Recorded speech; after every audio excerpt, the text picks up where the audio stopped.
No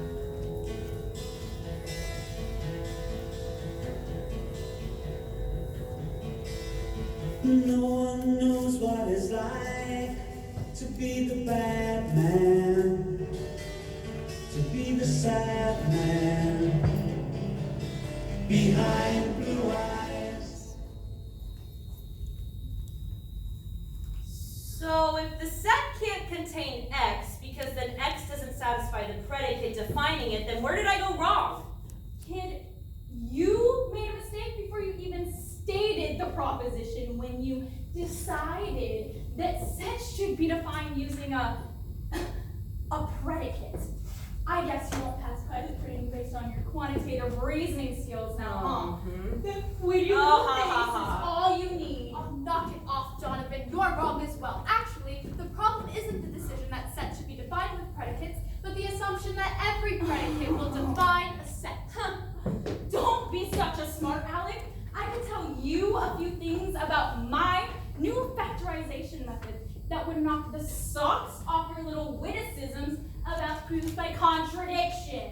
Ugh, not that again. Since when do you even know what I'm talking about, Nick? Donovan, I'm sure we'd all love to hear about your algorithm theory some other time. Oh, Look, someone's here. Oh, sorry, I didn't know there's anybody in here. who is she? What were we talking about again? Have you seen a blue backpack? Oh, check it out. Blue backpack right there. Oh, yes, thanks. It's actually my boyfriend's. I was holding onto it for him during practice yesterday and accidentally left it in here. How responsible. Like, he's been giving me the 3rd degree about it. 3rd degree? No idea. Like birds. Or murder? Does your boyfriend hurt you? No? Then why on earth would she say 3rd degree? I guess she was lying. I despise liars. But she smells really nice. Yeah. She kind of smells like those flowers at 7th Street Park, you know, the orange ones? Can I have my backpack now? 7. Oh, it's in your mind.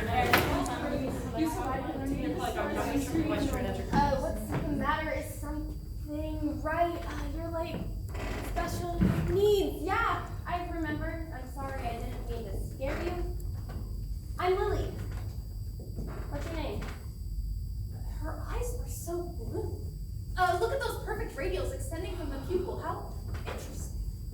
You don't have to answer if you don't want. It's like a tiny polar coordinate system. If you didn't take into account the convexity of the eye, you could do all sorts of amusing conversions. Between the polar and Cartesian coordinates, hypothetically rearranging the elements of her eye into a rectangular system. I like your eyes. Thanks. You have nice eyes too? My name is Austin. I'm Lily. I wonder if that's why she smells like flowers. What you reading about? Go on, tell her. I don't know about this. Spacecraft and calculus. Calculus. Wow. Are you good at that? Well, I used to want to be an engineer at Lockheed Martin, and my dad thought I could even though I have autism because I placed first in the Tri-State College mathematics exam. But you don't want to anymore. Well, Lockheed Martin designs this air and spacecraft, but also a lot of weapons like missiles and nuclear bombs, and I don't like things like that. So what I want to do is be an astronaut or an aircraft pilot, so I can still be a part of something I like, but not hurt people. The last time you flew, was that a Saab or a Boeing? A Boeing, of course. I can't stand being in the air. Like, it makes me so No way. I nervous. remember Like, that there you are know a lot about planes. 35,000 Probably people. doesn't It scare was you obviously whatsoever. a But Boeing. whenever 747. No. The Boeing Whenever there's any turbulence, I just producing rockets, correct? Okay, besides that, 35,000 is way too high for planet that kind of by small. I wonder right now the sky. No, 35,000 is absolutely not. Well, who's the pilot here, buddy? You or me? Quiet! Okay. She's mad. Say you're sorry.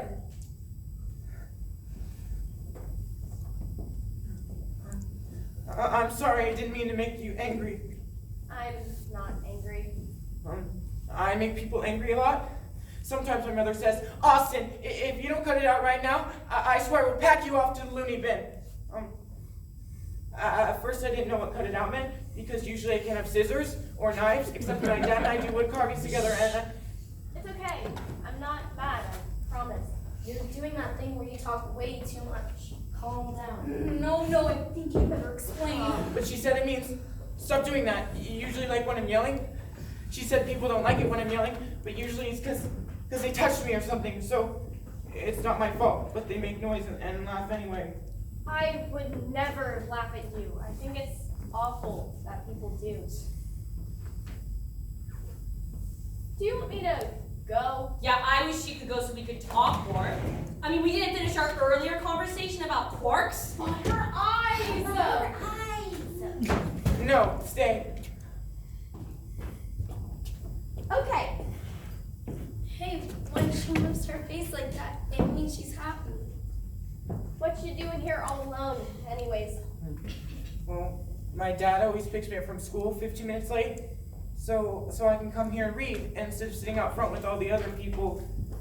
They're very loud and sometimes they touch me, so I'd rather not be near them. Yeah, I remember that one time Harry Dillonsbury accidentally touched her neck on the steps and then you... Yes! Sheesh, I sorry! really see no need to dwell on that experience. Do people bother you a lot? I don't, Just tell the truth. I mean, yes. What do they do? Do they laugh at you? Why are we talking about this? Yes. That's terrible. Well, at first, I didn't mind when they laughed. I thought laughing was good. I didn't know it was bad until the time when Dave and Sam and I were playing a game, where they kept throwing my rabbit keychain in the toilet and seeing how fast I could get it out, and we were all laughing. But then my dad came and yelled at them and said to me, "They're only laughing in a mean way, and that's because you're different." And I don't want to be different, so I don't laugh anymore. People are so terrible. They are indeed. She's not, though. Why is she being so nice? Because she likes you. Duh. Keep at it. Do you have any friends here? This is hardly pleasant. Let's get out of here. Sometimes I think of my books as friends. Yeah, look everybody, quarks! Little particles with the funny names. Says here it goes up, down, charm, strange, top and bottom. Up, down, charm, strange, top and bottom. Up, down, charm, strange, top and bottom. Up, down, charm, strange, top and bottom. What? Wait, I know this. You're talking about, quarks. Aren't you the different types of quarks? I took physics last year, and we talked a little about quarks, but not much. So I checked out some books so I could learn more. I taught myself too. There's a book I have. It was the first thing I ever read on physics when I was 7 3/4 years old. It's good when you give things to people, right? You can have it if you want. She doesn't want it. Alrighty then, that's that. Let's move on. I don't think she's mad either. She's quite lovely. Wouldn't you say, Donovan? If I know. I like her too. Oh, let's talk about planes. She doesn't like planes, remember? Let's talk about something else. What do you? Like to read about? Oh, I don't know. And good afternoon, Are you ladies saying and gentlemen. This is your novels? captain speaking. Today we'll be flying a soft 40 recently PS I've to been engine reading robot about aircraft designed and initially produced I by just partnership heard between you soft and Steven pure child aircraft in a 65 to 35 ratio. Shut up! You're distracting him! Austin, focus. She's talking about Stephen Hawking. Come on, you know this. I like Stephen Hawking too. When I hear Schrodinger's cat, I reach for my pistol. What? It was a joke he made. I don't really understand it because I never understand jokes. But I do know about Schrodinger's cat, so I like to say the joke because it reminds me. Oh, wait, were the cats alive and dead at the same time? Yeah, it's a mind game designed to criticize the strangeness of superposition, or the combination of all the possible positions of a subatomic particle. Specifically, it's a criticism of the Copenhagen interpretation, which implies that it can. Whoa, slow down. You're so, literal about everything. I can't help it. I know, and you're obviously really smart. You're just hard to follow sometimes. But I'm not going anywhere. I'm sitting here, and you're sitting there. What is it? Nothing. You know, I've seen you at lunch before. Maybe we could sit together sometime, if you want. If he sat with her at lunch, he might have to sit with her at a different table. And even if she sat with him, she still might try to eat something purple like cabbage or Or her food might touch! Wiser to avoid it. The ERJ-140 has a cruising altitude of 37,000 feet and a wingspan of 65 feet 9 inches. And No planes. New thoughts. What's the matter? You look like a deer in headlights. A deer? Just an expression. You don't have antlers or anything. she's moving her face like she's happy again. what does that mean? Perhaps she would like to be friends. That would be awesome. Look how her eyes sparkle. What you thinking about? Stars? Really? Wait, whoa, why is she interrogating you? Does she know that you're looking in your eyes? Is that socially unacceptable or something? That's a tricky one, but I'd say it's borderline commonplace. Yeah, so then. Why did you say really? Oh, nothing. Okay, well, I've never told anyone this because it's a little silly, but I'm kind of obsessed with stars. Every night I take a blanket outside and just watch them hanging there in the sky, and some nights I'm out there for hours, you know, just looking up, and when sometimes my mom and dad are just, it's a lot more peaceful outside in the dark with the stars. I have a telescope that I use every night. After I play mahjong with my dad, and before I feed Newton. That's at 8:15. So we're looking at the stars at the same time. Well, not necessarily, because sometimes I do it earlier or later, like when I'm studying a particular astro event, and whenever I explore a field study, I like to immerse myself in the event, which means when I'm stargazing, I use local mean time rather than Eastern Standard Time, because local mean time is certainly governs the planetary, and by that, so 13 square miles is different times, which gives the American degrees of longitude and subsequent differing visual angles. So for you and me, the time will probably be different by at least 1 minute, not to mention that time moves near the Earth's surface, so if you were in your yard and I was on my balcony, that would make a difference too. You know what I say? What? I say we're looking at the stars together. Okay. Okay.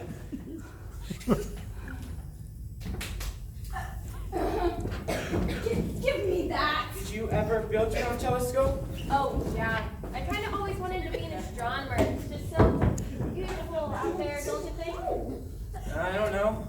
Then why do you look through your telescope every night at 8:15? Or maybe earlier, or maybe later. Well, I just finished splitting the double quasar in Ursa Major, and lately I've been locating stars within 100 light years of Earth, breaking down their light emissions into the visible spectrum and finding what wavelengths are missing, so I can determine each star's thermal postmark and atmospheric composition. I'll start something new soon. Wow. I just always made constellation pictures and stuff. Are you always so scientific about it? Don't you just, ever look up and wonder? Well, sometimes when I'm looking for gamma activity in search of supernovas, I think about the questions they could answer for us if we understood them better. Like what? Like, does gravity have a repellent component? Or where is the universe's missing mass? Or is the inflation hypothesis correct? Like, could the entire Big Bang Theory as we know it be disproved? See, exactly. I think about those things too. Just with smaller words. There are so many things as a scientist and a person that I want to understand, and knowing that I might not ever find the answers is very, very frustrating. When that happens to me, when I'm just so mad at how small and limited the human mind is my whole life, really. Do you know what I do? No? I just try to stop thinking. And this sounds dumb, but just let it wash over me. The way it looks out there. The razor-sharp blackness punctured by little pricks of light of every color you can imagine. Those shapes you see in nebulas, they're completely alien. That seems so, I don't know. Intuitive? Exactly. We've been here before. See, Austin? You see the beauty, too. It never seemed quite so real before, did it? What I like to think about is how quiet and still it must be out there with no gravity and no molecules for sound to travel through. And then I think about how, in the middle of all that, there are billions and billions of potential nuclear furnaces burning millions of pounds of matter every second. Wow. The whole thing seems like a paradox, doesn't it? And maybe that's why it freaks some people out. Like all that stuff you were talking about, supernovas and stardust and stuff, it all happens on such a different timescale. Like either at the speed of light or over billions of years, that it doesn't even seem possible that it could exist in the same reality as us. And knowing that you, lying in your dinky backyard, is just another part in the same whole, it's pretty unbelievable. And in a way, it's also kind of comforting Because it means that anything is possible. Sometimes I go back to Schrodinger's cat, but I take it even further and imagine that at every moment the universe splits into an infinite number of parallel universes where anything could happen and everything could be completely different than it is in this one. Like shrimp wouldn't exist, and you would be a professional ping pong player, and we would call church long mangoes, and I would be.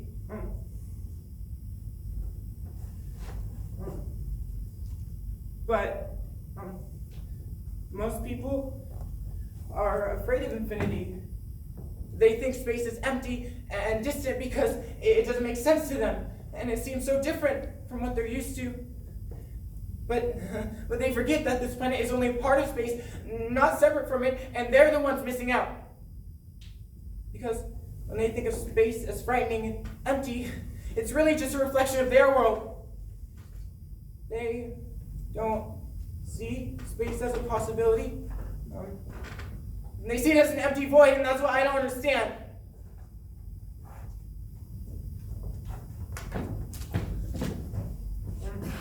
Because for me, it's different.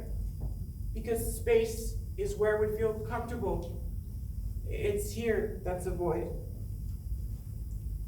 Austin, it doesn't have to be like that anymore. We'll make them see how beautiful space really is. We'll take back the world and show them what they're missing. And then it won't be a void anymore. I won't let it be. Okay, I promise. She is absolutely, without a doubt, the best thing that has ever happened in the history of the universe. She's like quartz. Hamgoings. And supernovas and parallel universes and fractals. All combined and multiplied by 1 billion and spindled with puppies and Christmas. I think you're the best person I've ever seen. Oh, Austin! What in the world is going on? Like this. What did I do? No touching it! Touching it! Skin! Stop! Go away! We can't let AMN plus 1 be the first element in sequence X that is strictly between AMN and AMN is a property for Use the joke fast there. Between any two numbers, there is another. Use the joke fast. Use the joke fast. What's your role? That's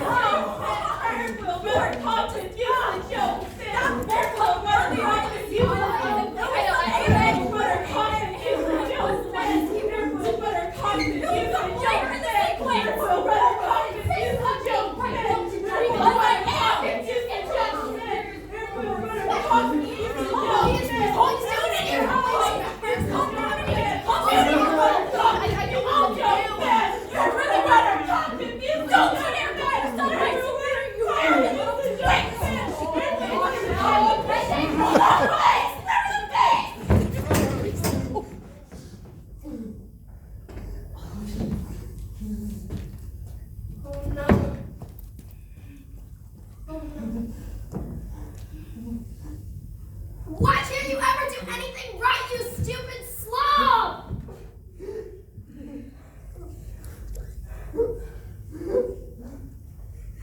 What's going on? Hey, my girlfriend's out in the hall with a bloody lip. She won't tell me what happened, but all I know is she came running out of this room crying. So, from what I can tell, you're the jerk who did it to her. Look at me! Oh, I get it. Special needs, huh? You're lucky. I kicked the crap out of you if you knew what you were doing. Nobody touches my girl. Been looking for this. Experimental techniques in condensed matter physics? I'm guessing this isn't yours. I bet you don't even know what a plus sign is, do you? How pathetic. Come on, Lily.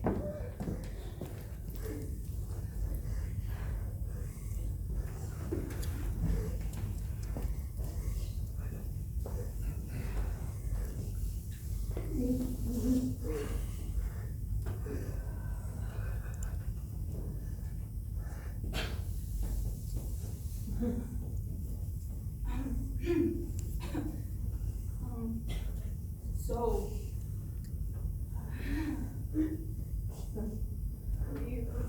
what do you want to talk about?